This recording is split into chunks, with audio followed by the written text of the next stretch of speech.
Bien, y tras un sumario por irregularidades administrativas durante el estallido social, Contraloría propuso suspender a los generales Basaletti y Rodríguez de sus funciones por 1 y 2 meses, respectivamente.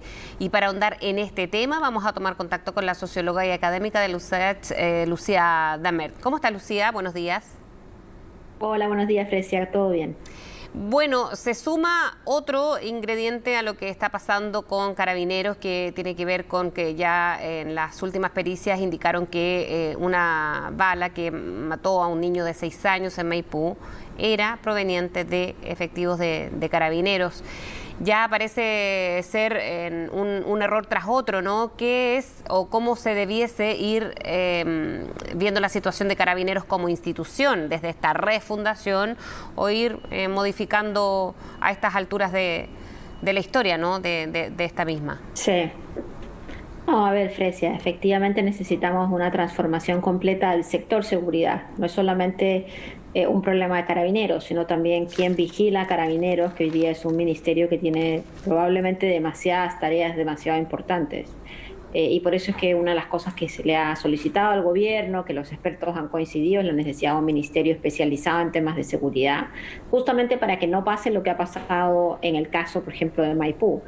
Creo que responsablemente nunca en ningún momento del proceso se podría haber dicho nada, ni que se necesitan mayores facultades, ni que no se necesitan mayores facultades. Necesitamos investigar. Para eso hay procesos propios de la institución y de la justicia para ver en qué momento el carabinero efectivamente realiza el disparo. Creo que el disparo sea cometido directamente por un carabinero no significa necesariamente que Carabineros le disparó a diestra y siniestra. Requerimos una investigación y uno de los problemas que tiene el sector es que en general nos hemos quedado con los titulares y hemos rellenado muy poco el contenido de las cosas.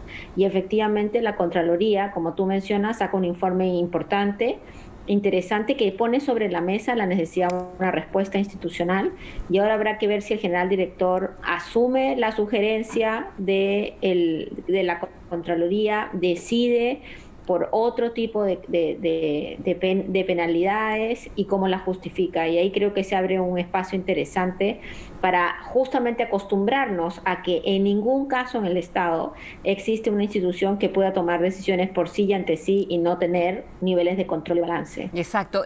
A eso quería llegar, Lucía, respecto a la fiscalización o el control interno, porque cuando ahora dices que lo que se espera, cómo lo va a tomar o esta decisión desde la dirección general de la institución, bueno, resulta ser que es más allá de los cambios que ha habido en la dirección, siempre es la continuidad una de la otra. Entonces la fiscalización se debiese hacer siempre desde afuera, ¿no? Desde que estamos hablando de estos errores policiales como controles, lo que pasó en Panguipulli, etcétera, hasta los desfalcos de dinero que han habido al interior. Entonces, ¿aquí quién fiscaliza? Carabineros. Sí, existen los mecanismos, llamémoslos burocráticos de fiscalización. Cuando recordamos, Frecia, y lo hemos conversado nosotras hace un tiempo atrás, cuando recordamos el famoso Paco Gate, ¿cierto? El llamado Paco Gate, la defraudación gigante, todos esos gastos pasaron por un montón de procesos administrativos y burocráticos de fiscalización, que lo que nos damos cuenta es que efectivamente son muy burocráticos y que probablemente no concentran la visión desde una mirada especializada. Y cuando Contraloría puso algunas luces rojas respecto a ciertas actividades de la policía, bueno, efectivamente nadie las tomó en cuenta o se respondieron burocráticamente también. Y por eso es que es muy necesario un nivel de control y balance. Tú lo planteas bien, necesitamos que el control de la policía sea desde el lado del gobierno, por supuesto, desde el mundo civil, responsable de lo que hace la policía en términos políticos, pero también tomar iniciativas de otros países donde la sociedad civil tiene mucho que decir, donde no solamente a nivel local o de gobiernos regionales, sino que en general uno tiene comisiones de la sociedad civil que permanentemente, vía estudios o vía seguimiento, puede tener una opinión no solamente informada, sino relevante. Una de las cosas más complejas es que Carabineros no asume la crítica como algo positivo, sino que la asume como si fuera una cosa muy negativa de los medios de comunicación y de los expertos.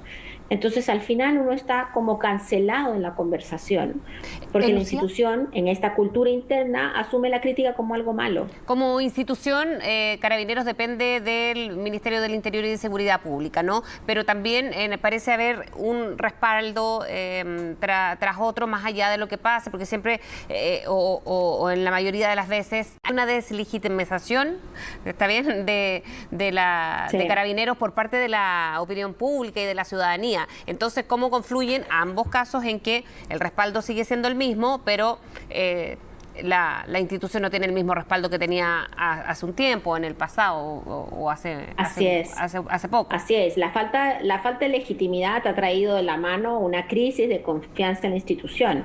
Lo que pasa, Frecia, es que también estamos específicamente los últimos 2 años con gobierno, y probablemente en los últimos años del segundo gobierno de la presidenta Bachelet también, con gobiernos que estaban con significativos otros problemas. Es decir, no tenían la solidez y no tienen la solidez necesaria para poder enfrentar una reforma como la que se requiere, que es una reforma que va al corazón del poder.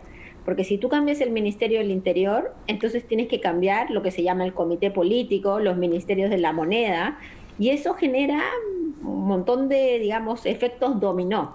Y por supuesto, si entras en la policía también, ¿cierto? Desde el miedo que la policía vaya a resistir hasta el miedo a que de los dos lados, de la ultraizquierda y la ultraderecha, si tú quieres, vayan a haber críticas muy fuertes. Entonces, para este gobierno va a ser muy imposible hacer reformas sustanciales, ya se está terminando.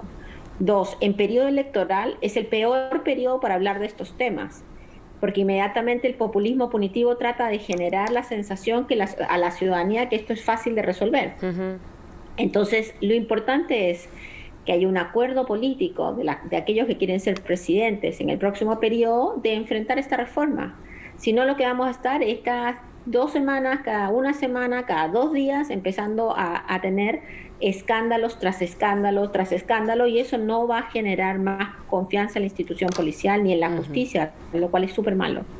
Bien, Lucía Adamer, muchísimas gracias por haber hablado con nosotros esta mañana. Que tengas buen día. Gracias a ti, Frecia, que te vaya muy bien. Hasta pronto, nos vemos.